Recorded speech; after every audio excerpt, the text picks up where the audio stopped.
सोचो आप एक बिलियनियर हो और आपकी कंपनी पूरी दुनिया की सबसे बड़ी ईवी कंपनी है। फिर एक दिन एक अननोन चाइनीज कंपनी आती है और कुछ ही सालों में आपसे कहीं ज़्यादा गाड़ियां बेचकर आगे निकल जाती है। और सबसे शॉकिंग बात, उस कंपनी का फाउंडर कभी कार इंडस्ट्री से था ही नहीं। तो चलिए जानते हैं ये कैसे पॉसिबल हुआ। ये कहानी है BYD की। एक टाइम था जब लोग BYD का मजाक उड़ाते थे, कहते थे ये बस एक चाइनीज़ कॉपी कैट कंपनी है। लेकिन आज वही कंपनी टेस्ला को सेल्स और रेवेन्यू दोनों में पीछे छोड़ चुकी है। और सबसे सरप्राइजिंग बात, इंडिया की महिंद्रा भी अपनी कुछ ईवीज़ में इसी कंपनी की बैटरी यूज़ करती है। लेकिन फिर एक बड़ा सवाल, अगर BYD दुनिया की सबसे बड़ी ईवी कंपनी बन चुकी है तो इंडिया में इसके शोरूम इतने कम क्यों हैं? और इस कंपनी को बनाने वाला इंसान ना किसी बिलियनियर फैमिली से था, ना किसी ऑटोमोबाइल एम्पायर से। एक अनाथ लड़का जिसने सिर्फ एक सिंपल आइडिया से पूरी ईवी इंडस्ट्री का गेम बदल दिया। आज हम जानेंगे उसकी कहानी। लेकिन इस स्टोरी में सिर्फ सक्सेस की कहानी नहीं है, इसमें 3 ऐसे ट्विस्ट हैं जो शायद आपने पहले कभी नहीं सुने होंगे। पहला, कैसे एक छोटी सी मैन्युफैक्चरिंग ट्रिक ने जापान की बैटरी कंपनीज को हिला दिया। दूसरा, कैसे 2 फ्लॉप कार्स के बाद BYD ने एक ऐसी बैटरी बनाई जिसमें कील घुसाने पर भी ना आग लगी और ना ही ब्लास्ट हुआ। और तीसरा, जो शायद सबसे शॉकिंग है, आखिर इंडिया ने BYD को अब तक फुल स्केल मैन्युफैक्चरिंग की परमिशन क्यों नहीं दी। लेकिन उस जवाब तक पहुंचने के लिए हमें चलना होगा 1966 के चाइना में, जहां से ये कहानी शुरू होती है। 1966 चाइना के एक छोटे से स्टेट अनहुई में एक गरीब किसान के घर एक बच्चे का जन्म हुआ। नाम था वांग स्वानफू। लेकिन उसका बचपन किसी सक्सेसफुल एंटरप्रेन्योर की कहानी जैसा बिल्कुल नहीं था। सिर्फ 13 साल की उम्र में उसने अपनी माँ को खो दिया और कुछ ही सालों बाद पिता भी दुनिया से चले गए। अब घर की पूरी जिम्मेदारी उनके बड़े भाई और बहन पर आ गई। पैसे बहुत कम थे, लेकिन एक चीज़ कभी कम नहीं हुई, वो थी वांग की पढ़ाई। स्कॉलरशिप और मेहनत के दम पर वो 1987 में Beijing non ferrous research institute पहुंचे। यहीं उनकी मुलाकात हुई उस टेक्नोलॉजी से जो आगे चलकर उनकी पूरी ज़िंदगी बदलने वाली थी, और वो थी बैटरी टेक्नोलॉजी। उस वक्त बैटरी मार्केट पर जापान का राज था। सोनी, पैनासोनिक और सैनियो जैसे ब्रांड्स की मोनोपोली चलती थी। उनकी क्वालिटी दुनिया की बेस्ट मानी जाती थी, लेकिन उनकी मैन्युफैक्चरिंग इतनी महंगी थी कि कोई नई कंपनी उनसे टक्कर लेने की हिम्मत ही नहीं करती थी। हर किसी को वही मार्केट दिखता था जो पहले से जीता जा चुका था। लेकिन वांग ने एक ऐसी कमी देखी जो दुनिया के नज़रों से छिपी थी, और वही छोटा सा गैप आगे चलकर BYD की सबसे बड़ी अपॉर्चुनिटी बन गई। 1990s की शुरुआत में बैटरी इंडस्ट्री एक बड़े ट्रांजिशन से गुजर रही थी।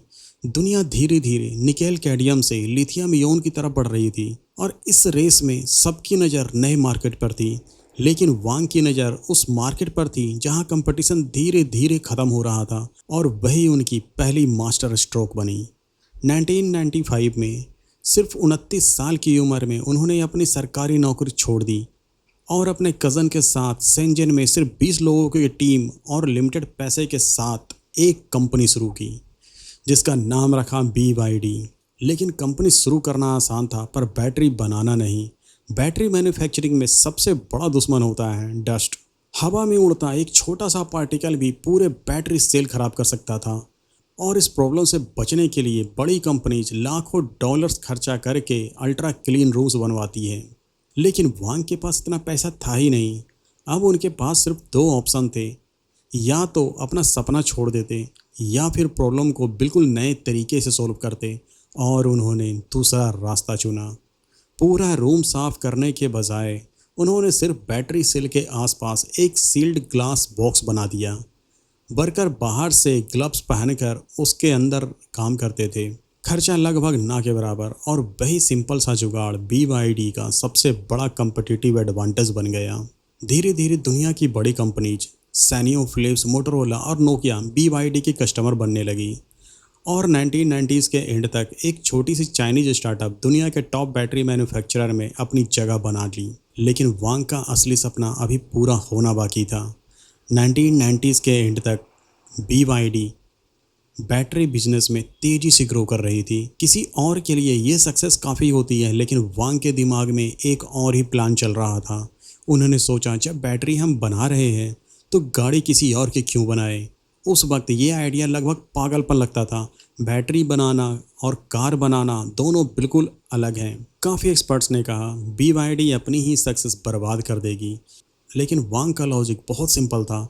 उन्हें लगता था कि फ्यूचर की कार का सबसे महंगा और सबसे इम्पोर्टेंट हिस्सा बैटरी होगी और उस टेक्नोलॉजी पर पहले से ही उनका कंट्रोल था। इसलिए 2003 में BYD ने सिर्फ $30 मिलियन में एक डूबती हुई चाइनीज़ कार कंपनी खरीद ली।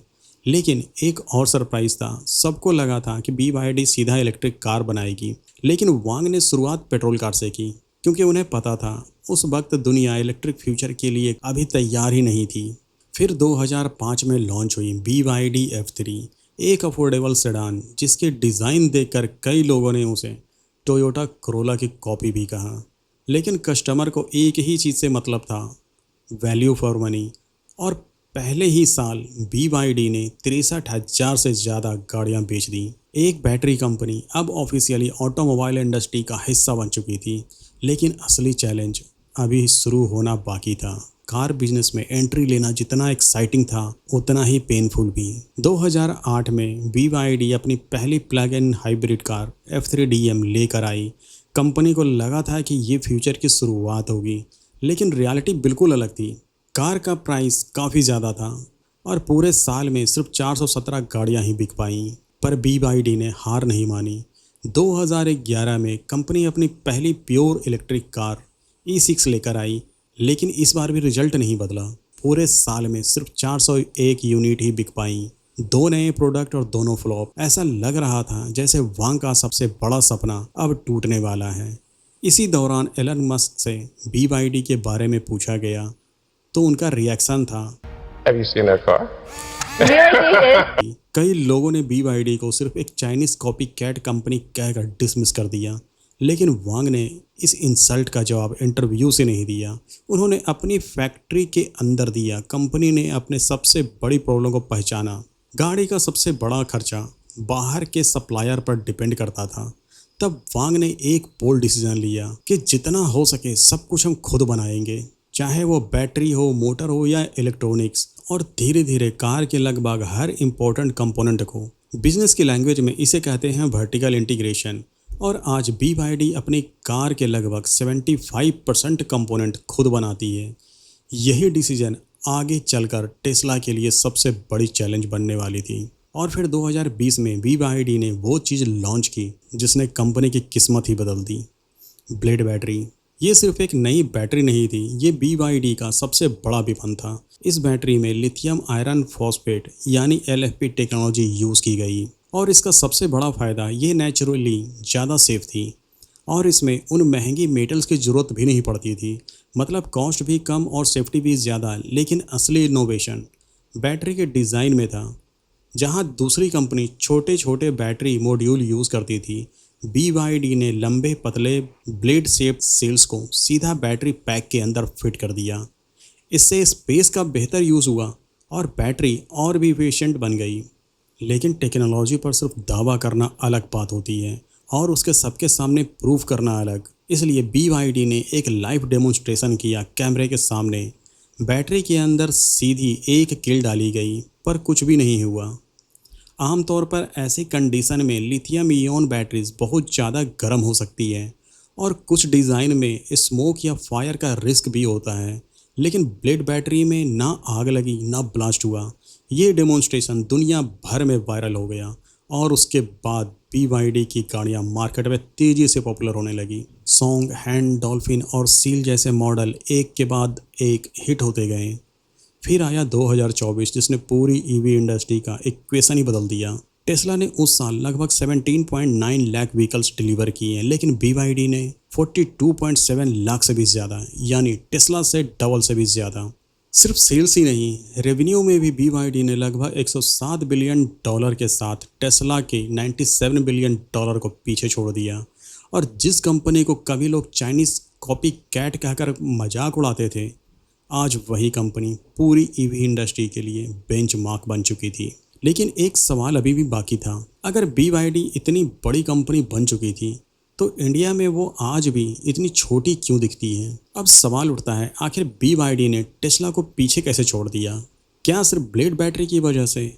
नहीं, BYD की सक्सेस के पीछे एक नहीं 4 बड़े डिसीजन थे। सबसे पहला, कॉस्ट। जब दूसरी कंपनी अपने सप्लायर पर डिपेंडेंट थी, BYD अपने कार के ज़्यादातर इंपॉर्टेंट पार्ट्स खुद बनाती थी, बैटरी, मोटर, इलेक्ट्रॉनिक्स। इसलिए मैन्युफैक्चरिंग कॉस्ट काफ़ी कम रही और वही सेविंग कस्टमर तक पहुंची। इसी वजह से BYD अपनी गाड़ियां कंपटीटर से ज़्यादा अफोर्डेबल प्राइस पर बेच पाई। दूसरा, डिज़ाइन। BYD को समझ आ गया था कि सिर्फ सस्ती कार बनाना काफ़ी नहीं, कार देखने में भी प्रीमियम लगनी चाहिए। इसलिए कंपनी ने ऑडी के former chief designer Wolfgang eager को हायर किया। उसके बाद BYD की गाड़ियां सिर्फ अफोर्डेबल ही नहीं, देखने में भी वर्ल्ड क्लास लगने लगी। तीसरा, चॉइस। चाहे किसी को छोटी सिटी कार चाहिए, फैमिली SUV या लग्जरी सेडान, BYD के पास लगभग हर कस्टमर के लिए एक ऑप्शन था। और चौथा, स्पीड। जब टेस्ला धीरे धीरे नए मार्केट में एक्सपैंड कर रही थी, BYD दुनिया भर में तेज़ी से अपनी प्रेजेंस बना रही थी। जहां टेस्ला को लगभग 15 साल लगे 45 कंट्री तक पहुंचने में, वहीं BYD कुछ ही सालों में 100 से ज़्यादा कंट्रीज तक पहुंच गई, जर्मनी जैसे हाईली कम्पिटिटिव EV मार्केट में भी। और इन 4 डिसीजन ने मिलकर BYD को सिर्फ चाइना का लीडर ही नहीं, बल्कि दुनिया की सबसे बड़ी EV कंपनी बना दिया। लेकिन सबसे इंटरेस्टिंग बात यह है, दुनिया जीतने के बाद भी इंडिया में BYD की जर्नी आज भी अधूरी है। और अब वापिस आते हैं उस सवाल पर जो शायद हर इंडियन के दिमाग में है। अगर BYD दुनिया की सबसे बड़ी EV कंपनी बन चुकी है, तो इंडिया में उसके शोरूम इतने कम क्यों हैं? क्या वजह सिर्फ महंगी इम्पोर्ट ड्यूटी है? नहीं, असली कहानी उससे काफ़ी बड़ी है। ये कहानी सिर्फ बिजनेस की नहीं, जियोपॉलिटिक्स और नेशनल सिक्योरिटी की भी है। BYD ने इंडिया में अपनी जर्नी 2007 में शुरू की और शुरुआत मैन्युफैक्चरिंग ऑपरेशन से हुई और पैसेंजर कार्स काफ़ी बाद 2022 में लॉन्च हुई। आज कंपनी के पोर्टफोलियो में ऑटो 3, सील, E-Max 7 और सिलियन 7 जैसे मॉडल्स हैं। 40 से ज़्यादा सिटीज़ में उनकी प्रेजेंस भी है। लेकिन इतनी बड़ी ग्लोबल सक्सेस के बाद भी इंडिया में BYD कभी एग्रेसिवली एक्सपैंड नहीं कर पाई।